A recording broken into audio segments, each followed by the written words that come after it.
Today's video is based on a true history that touched my heart. That is why I will present this video to you.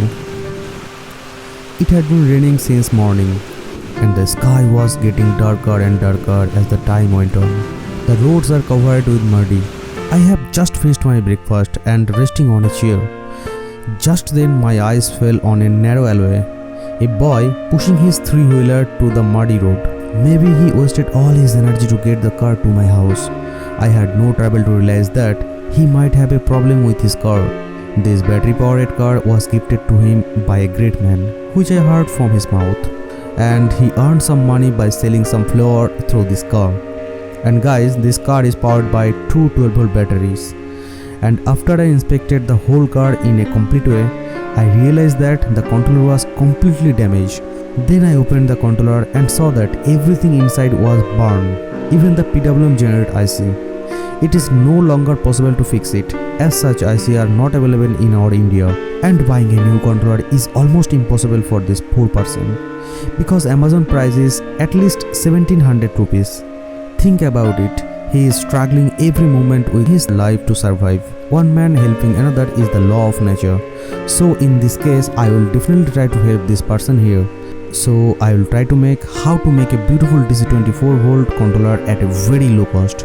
And after that, I will properly test the controller to see if it is suitable for this car. That is why watch the video till the end. Or guys, one thing more, if you want to help this person, you can help by using Google Pay, PhonePe or Paytm. The Ashram phone number in the description box. Maybe this person will be very helpful in this epidemic. Stay home and stay safe.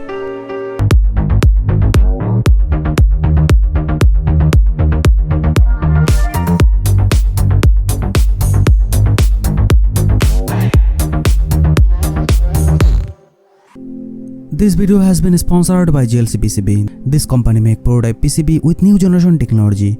From here you can order up to maximum 6-layer PCB, and most attractive offer, you can choose any color of PCB absolutely free of cost. You can also choose SMT service to save your time or make your work easier.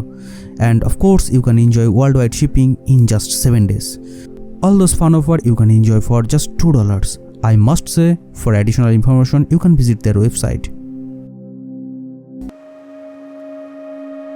I opened the controller and saw that everything was burned out, which is not possible to fix. I used an oscilloscope to see if the PWM signal IC was good or not. I got some 10 kHz signal is some pin from this IC, but it's still not workable. Because despite having the card input signal, but I can't get any PWM signal at the output. So that is why I have to believe that it is not usable, and definitely I have to recreate it. After thinking for a long time, it occurred to me that I could make it with only 5x5 timer IC at a very low cost. But in that case, the circuit diagram will be different and hopefully it will work properly. This is the throttle which is used to increase and decrease the speed of motor. To make a DC motor controller, you must first need to know how the throttle works. There is a Hall sensor inside it, with the help of which we get a linear output voltage. I selected my power supply 5V and connected it to the positive negative of this throttle. After then I connected the throttle output pin with the oscilloscope to see correct output. And guys, see my oscilloscope, instantly showing me the graph of linear voltage. Okay guys, hopefully you understand everything about throttle. For make this controller, first you need some common component to make it. Or guys, remember one thing, we want signal between 0 to 20 kHz to drive our motor. With that in my mind, I will add 0.1 microfarad capacitor to 5x5 timer IC's trigger pin and ground, so that I can get this frequency. Then I will add a 1 kilo ohm resistor positive to discharge pin, so that I can determine the discharge value. After I added 2 generator to this thrush pin, because to determine the output duty cycle, you can change the duty cycle as you wish by changing the value of the resistors. But guys, most interesting thing here is that pin number 5 is the voltage control pin, through which you can reduce and increase the amplitude of the output as you wish.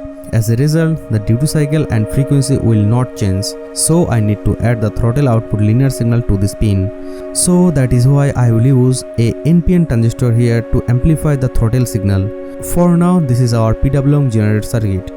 To see if it is working properly or not, again I selected my power supply 3.7V. Then I connected it to this circuit, and I attached my oscilloscope to this IC's output pin. My oscilloscope showing my signal square wave, which is between 0 to 20 kHz. And you can see guys, maybe my duty cycle is not perfect, but it is perfect for this job. We all know that this IC has no capable to drive any motor, so I have to use transistor or MOSFET. So for now, testing purpose, I will use a small transistor to drive a small motor. And see, the motor rotates very nicely depending on my input signal of my throttle. So I can say my throttle is working properly. But I can't fit this circuit in the van because it is so messy. That is why I made it so nicely in a copper dot board. Only you can see the difference between 12V regulator IC and 5V regulator IC. 5V regulator IC cannot take more than 25V. On the other hand, 12V regulator IC can take more than 30V. So I used 12V to 5V regulator IC, 4555 IC and throttle. Okay guys, now is the time for the final test, because of course it is important to see this car can run properly with this controller or not. So here you can see used a 350 watt motor which is capable of consuming maximum 19 ampere current. Here I decide to use 2S5200 power transistor because it is handle this 35 watt motor properly, which I had already placed on a good heatsink. For motor and batteries, I will use 1.5 mm wire here because it can carry enough current. The negative wire of the battery I will solder very nicely with the transistor's emitter pin. And I will add a positive wire of the battery to the collector pin of this transistor. Remember one thing guys, you must add a diode here to destroy the spike inductance of the motor. Next I will connect the power cable to my circuit, even the throttler to my board, and I must not forget to connect the transistor input signal. After then I will connect the negative wire of the motor directly to the collector pin of this transistor, and I will associate the motor positive with the battery positive. Here I will use two 12V batteries which together add up to 25V, which is enough to run this car. And how hot the transistor will be is a matter of observation, because I never want the transistor suddenly burn out while the car is moving. So I put a temperature sensor on the heatsink. After that I selected the temperature mode of my multimeter.